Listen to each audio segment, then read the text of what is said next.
Check your conscience before you go on strike, Steve Barclay tells junior doctors.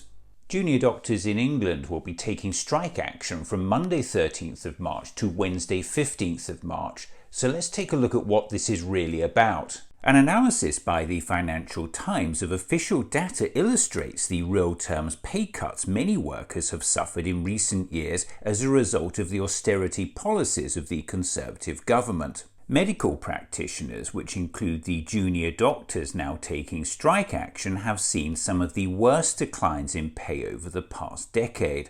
In fact, junior doctors have suffered a massive 26% real terms pay cut since 2008, and almost half of them are now struggling to pay their rent and mortgages. And remember, after several years of study, they've amassed debts of about £100,000. To date, the Health Secretary has refused to negotiate with junior doctors on pay, and instead the government is engaged in a campaign of misinformation to demonise them.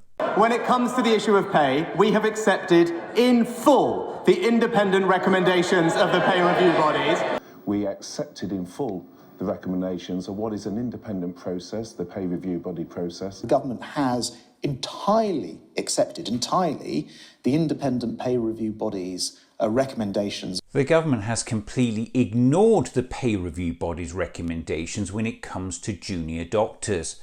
Whilst the government wants junior doctors limited to a derisory pay award of just 2% on a multi-year pay deal, the pay review body has recommended the government consider a higher level of pay and has actually warned, if action is not taken for those under MYDs, then the relative pay positions of different groups within our overall remit will diverge significantly. We are concerned that doctors and dentists under MYDs would therefore see their pay falling relative to their peers as a result of their having agreed to a MYD.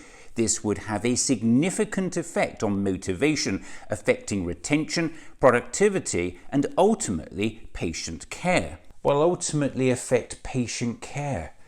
Yet the government has completely ignored its recommendations and to date outright refused to negotiate with junior doctors on pay. So next time you hear the government say this, when it comes to the issue of pay, we have accepted in full the independent recommendations of the pay review bodies. Remember, when it comes to junior doctors, that's just complete bollocks. They have a multi-year pay settlement, which is 8.4%, which the BMA agreed to and was agreed on before the pandemic.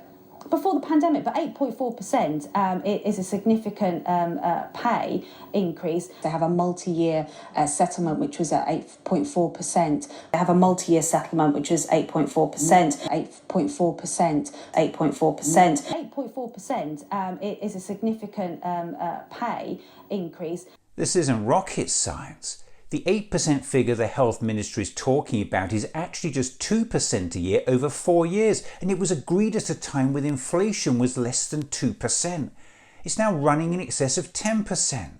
So for this year, the government wants junior doctors limited to a derisory 2% with inflation running in excess of 10%. Just think about that. After all the sacrifices our junior doctors made to keep us safe during the pandemic, that's all this government thinks they're worth. Well, absolute bollocks to that. So every time you hear the government say this, 8.4% is a significant pay increase, please ignore the smoke, mirrors and spin. It's actually just 2% a year with inflation now running in excess of 10%. Our junior doctors have always been there for us. After all the sacrifices they made to keep us safe during the pandemic, standing shoulder to shoulder with them now is the absolute least we can do for them.